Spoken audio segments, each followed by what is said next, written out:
اس مہینے کی جو آخری عشرہ ہے، جو آخری حصہ ہے، وہ اس مہینے کا سب سے اہم حصہ ہے، اور خیر و برکت، فضیلت و مرتبہ کے اعتبار سے رمضان المبارک کا یہ سب سے اہم عشرہ مانا جاتا ہے، گردانا جاتا ہے۔ ایام بڑی تیزی سے گزر رہے ہیں۔ آج 20 رمضان ہے، پتہ بھی نہیں چلا کہ کب شروع ہوا اور کب 20 ہو گیا۔ اب ہمیں ضرورت اس بات کی ہے کہ ہم جائزہ لیں کہ ہمارے جو 19 رمضان گزرے ہیں، آج 20واں رمضان ہے، کیا اس رمضان کا ہم نے حق ادا کیا؟ کیا اللہ تعالیٰ کی رحمتوں سے ہم نے اپنے آپ کو مالا مال کیا؟ کیا ہماری عبادتیں صحیح طور پہ انجام پائی ہیں؟ کیا ہماری شب بیداری صحیح معنی میں ہوئی ہے؟ کیا ہم نے اس رمضان کے اندر نیکیوں کا ذخیرہ جمع کیا ہے کہ نہیں کیا ہے؟ ہمیں اس بات کا جائزہ لینا ہوگا میرے بھائی، ورنہ دن تو گزر جائے گا، ایام گزر جائیں گے، ساعتیں گھڑیاں گزر جائیں گی، وہ پھر لوٹ کے آنے والی نہیں ہے۔ اس لیے ہمیں آپ کو اپنے روزمرہ اعمال کا جائزہ لینا ہوگا کہ ہماری راتیں کیسے گزر رہی ہیں، ہمارے دن کیسے گزر رہے ہیں، ہمارے اوقات کیسے صرف ہو رہے ہیں، ہماری مشغولیات کتنی کم ہوئی ہے رمضان کے لیے، ہم نے رمضان میں اپنا وقت کتنا گزارا ہے۔ ان باتوں کا جائزہ لینا بہت ضروری ہے، تبھی ہمارا رمضان صحیح طور پہ گزرے گا۔ اور خصوصی طور پہ جو آخری عشرہ جو ابھی آنے والا ہے اور کل سے شروع ہوگا، اس عشرے کی ہمیں بھرپور اہتمام کرنا ہے، کیونکہ یہ رمضان کا سب سے اہم عشرہ ہے، اور اپنے مقام و مرتبہ کے اعتبار سے اس کی بڑی اہمیت ہے۔ اللہ نے اس عشرے کے اندر بے شمار خیر کثیر، خیر و برکت اللہ نے رکھی ہے، اس لیے ہمیں اور آپ کو اس عشرے کی بھرپور قدر کرنی ہے اور بھرپور اس کا اہتمام کرنا ہے۔ اس عشرے کے ایام کو، اس عشرے کی شبوں کو، راتوں کو اللہ کی عبادت میں صرف کرنا ہے، تو سمجھیے آپ کا رمضان صحیح طور پہ گزرا۔ میرے بھائی، اللہ کے رسول صلی اللہ علیہ وسلم جو اللہ تعالیٰ کے سب سے پیارے بندے ہیں، سب سے معزز برگزیدہ رسول اور نبی ہیں، آپ کا جو معمول تھا اس عشرے کے تعلق سے، اگر آپ حدیث پڑھیں تو آپ کو معلوم ہوگا کہ رسول اللہ صلی اللہ علیہ وسلم اس عشرے کی کتنی تیاری کرتے تھے۔ ویسے تو رمضان المبارک میں آپ کی عبادتوں کا جو معمول ہوتا وہ بڑھ جاتا تھا، آپ کی محنت میں اضافہ ہو جاتا تھا، آپ کی عبادت کے جو ایام تھے، جو معمول تھے، دوسرے دنوں کی نسبت اس میں اضافہ ہو جاتا تھا۔ اور خصوصی طور پہ اس آخری عشرہ کے لیے رسول اللہ صلی اللہ علیہ وسلم بہت ہی اہتمام کرتے تھے، جیسا کہ حضرت عائشہ رضی اللہ تعالیٰ عنہ کی حدیث ہے۔ حضرت عائشہ فرماتی ہیں، کان النبی صلی اللہ علیہ وسلم اذا دخل العشر الاواخر، کہ جب رمضان کا آخری عشرہ داخل ہوتا، یعنی آخری جو 10 دن ہے، یہ رمضان جب یہ حصہ آتا تو شد میزرہ، رسول اللہ صلی اللہ علیہ وسلم اپنی تہبند کو، اپنی لنگی کو مضبوطی سے باندھ لیتے تھے، وَأَحْيَا لَيْلَهُ، اور اپنی راتوں کو شب بیداری میں گزارتے تھے، وَأَيْقَظَ أَهْلَهُ، اور اپنے اہل و عیال کو بیدار رکھتے تھے۔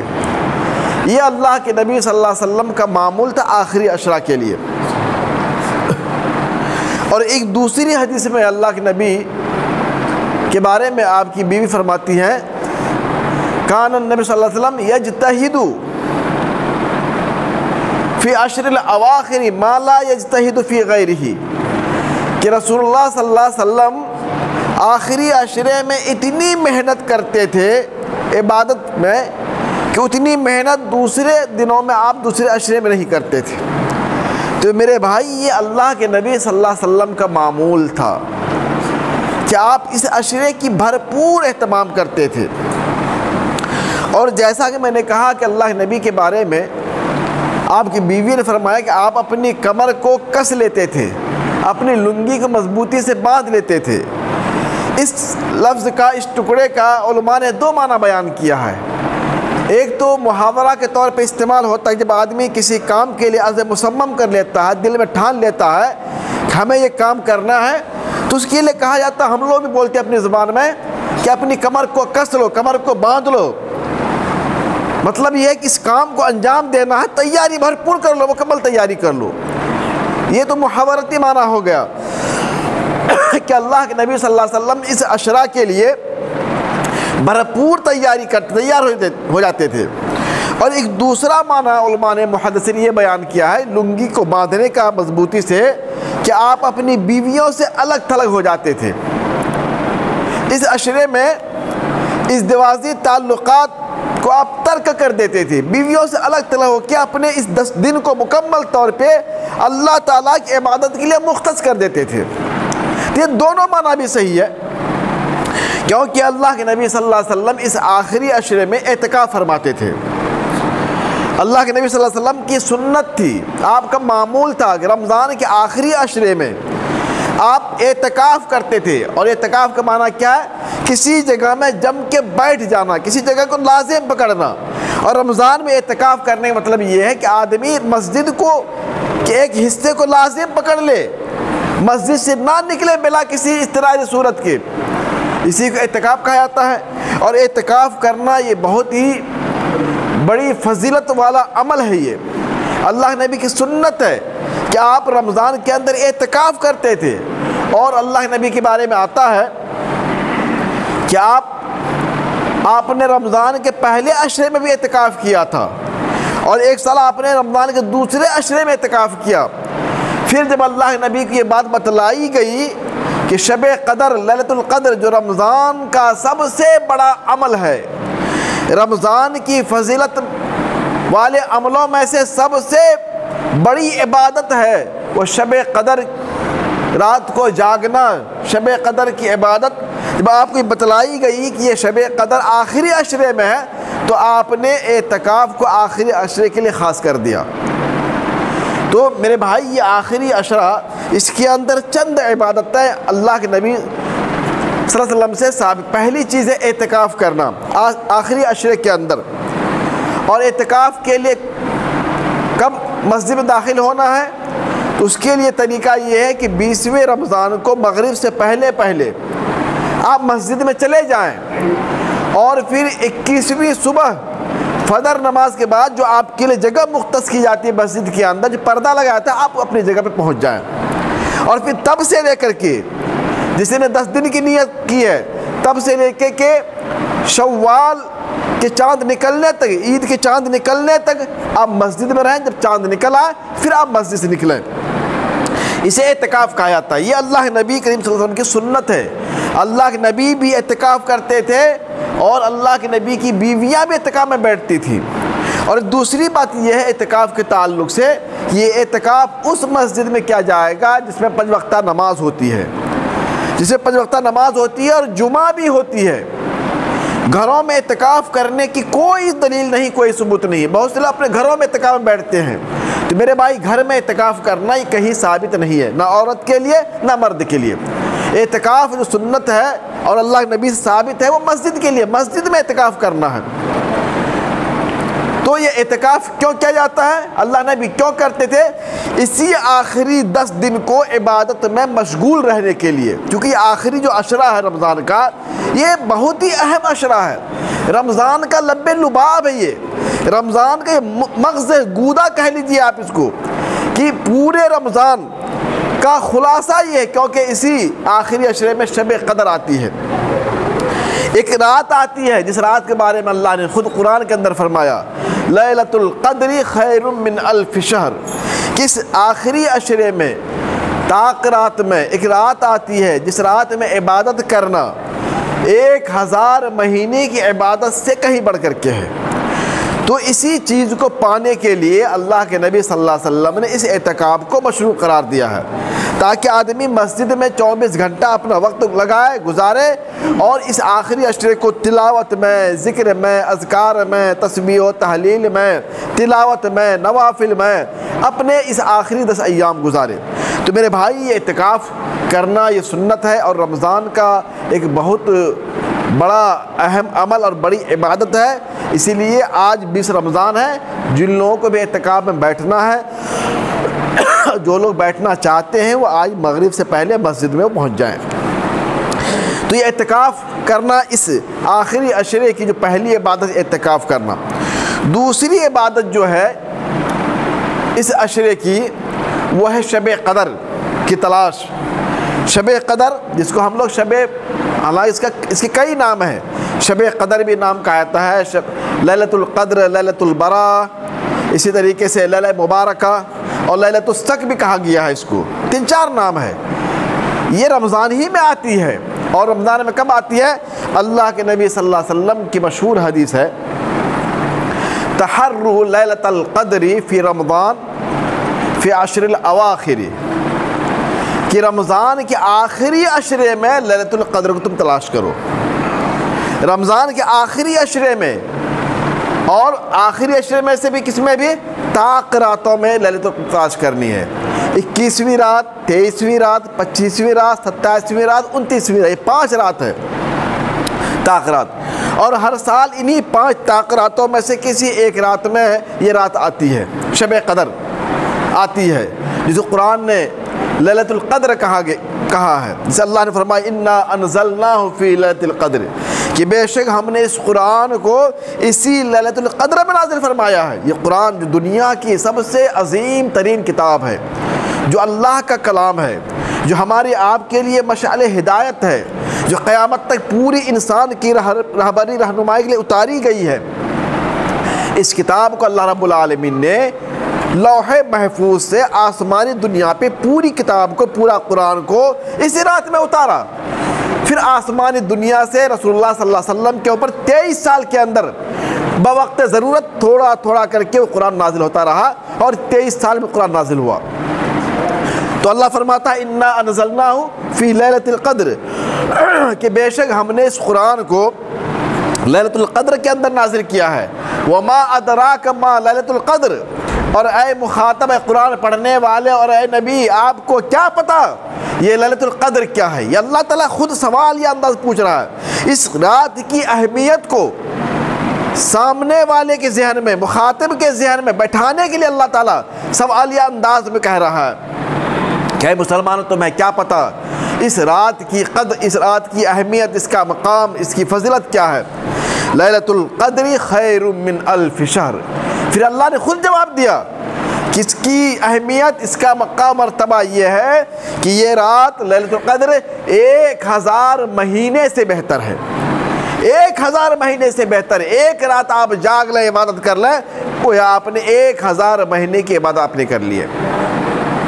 اور پھر اللہ نے فرمایا کہ اس رات کی فضیلت کیوں ہے؟ تنزل الملائکۃ والروح فیہا بإذن ربہم من کل امر۔ اس رات میں ملائکہ اور روح اترتے ہیں آسمان سے زمین کے اوپر اپنے رب کے حکم سے اللہ کے کام کو سر انجام دینے کے لیے۔ سلام، پوری رات سلامتی سلامتی رہتی ہے، حتی مطلع الفجر، یہاں تک کہ فجر طلوع ہو جاتی ہے۔ تو میرے بھائی یہ قرآن کی چھوٹی سی سورت ہے، اس سورت کے اندر اللہ تعالیٰ نے 2 چیزوں کی اہمیت، اس کی شان، اس کا مرتبہ بیان کیا ہے۔ پہلی چیز ہے قرآن۔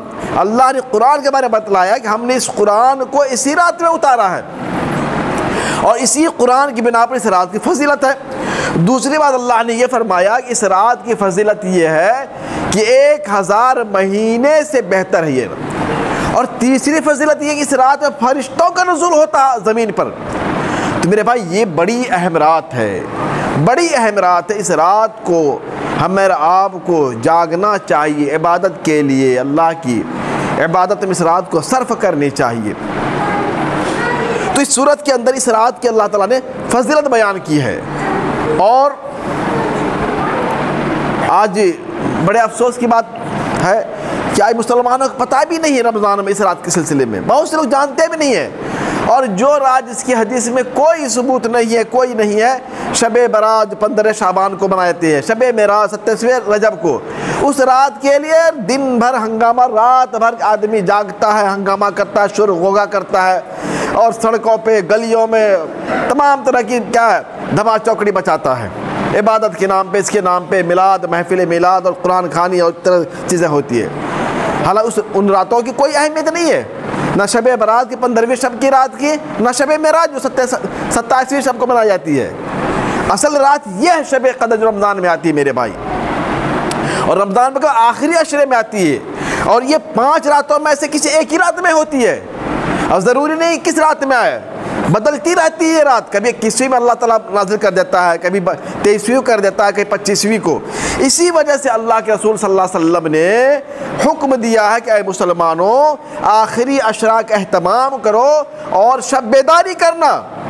اور آپ سمجھ لیں کہ اگر آپ نے اس آخری عشرہ کو آپ نے اس کا اہتمام کر لیا، شب بیداری کی 5 رات آپ جاگ گئے اللہ کی عبادت میں، کھیل کود میں نہیں، تماشا میں نہیں، اللہ کی عبادت میں آپ نے صرف کر دیا، نماز پڑھتے ہوئے، تلاوت کرتے ہوئے، نوافل کے ساتھ، ذکر کے ساتھ، تسبیح و تحلیل کے ساتھ، اللہ فرماتا ہے ایک رات کی عبادت 1000 مہینے کی عبادت سے بہتر ہے۔ اور 1000 مہینے کو جب کیلکولیٹ کریں تو تقریباً 83 سال بنتا ہے۔ کتنا بنتا ہے؟ 83 سال بنتا ہے۔ اب کتنی بڑی اللہ کی رحمت ہے، اللہ کی طرف سے ہمارے آپ کے لیے انعام اور ہدیہ ہے کہ اگر ہم نے 5 رات جاگ لیا تو اللہ سے امید ہے کہ ایک رات ملے گی انشاءاللہ ضرور ملے گی۔ تو ایک رات آپ نے عبادت کر لی صحیح طریقے سے، گویا آپ نے اپنی زندگی کی 83 سال کو اللہ کی عبادت میں صرف کر دیا۔ 83 سال کی عبادت کا ثواب آپ کے نامہ اعمال میں اللہ لکھ دے گا۔ اتنی بڑی رات، اتنی بڑی فضل رات ہے۔ تو میرے بھائی پہلی رات آج انشاءاللہ ہوگی، آج کی رات جو آنے والی ہے یہ شب قدر کی پہلی رات ہے، اس لیے ہم اور تمام لوگ اس بات کا اہتمام کریں کہ آج رات آج بھی جاگیں، 23ویں کو بھی جاگیں، 25ویں کو بھی، 27ویں کو بھی، 29ویں کو بھی، جس سے جتنا بھی ہو سکے گھر میں بیٹھ کے، مسجد میں، جہاں بھی ہو سکے خود بھی بیدار کریں اور اپنے بال بچوں کو بیدار کریں، کیونکہ اللہ نبی کی سنت ہے کہ اللہ کے نبی کے بارے میں آتا ہے احیا لیلہ، خود بھی بیدار رہتے تھے اور وایقظ اہلہ، اپنے بیویوں کو بیدار رکھتے تھے۔ تو میرے بھائی صرف یہ کمال نہیں ہے کہ ہم نے نمازیں پڑھ لی، تراویح پڑھ لی، روزہ رکھ لیا اور ہماری بیوی نماز سے دور ہے، بچے نماز سے دور ہے، بچیاں دور ہیں، بیٹے دور ہیں، تو ایسی عبادت کی بھی کوئی مطلب نہیں ہے۔ آپ خود بھی شب بیداری کریں، اپنے گھر والوں کو بھی بیدار رکھیں، اس کو جگائیں اور ترغیب دلائیں، تلقین دلائیں، تحریر دلائیں اس کو، تاکہ وہ لوگ بھی پوری فیملی کے ساتھ مل کے مسجد میں ہو، مرد لوگ مسجد میں آ جائیں یا گھر ہی میں روم مختص کر لیں عبادت کے لیے، جہاں جس سے بھی جو ہو سکے۔ تو میرے بھائی بہت بڑی عبادت ہے یہ، اور بہت بڑا اللہ کی طرف سے آپ کو یہ وقت ملا ہے، اس کی قدر کرنی ضروری ہے۔ تو یہ شب قدر میرے بھائی یہ اللہ کی طرف سے بہت بڑی نعمت ہے، بہت بڑا عطیہ ہے ہمارا آپ کے لیے، اور اس رمضان کا کہہ لیں تو سب سے بڑی عبادت ہے، اس رمضان کی سب سے بڑی خصوصیت یہ شب قدر ہے۔ اور اللہ کے نبی کی حدیث ہے، صحیح بخاری کی حدیث ہے، حضرت ابو ہریرہ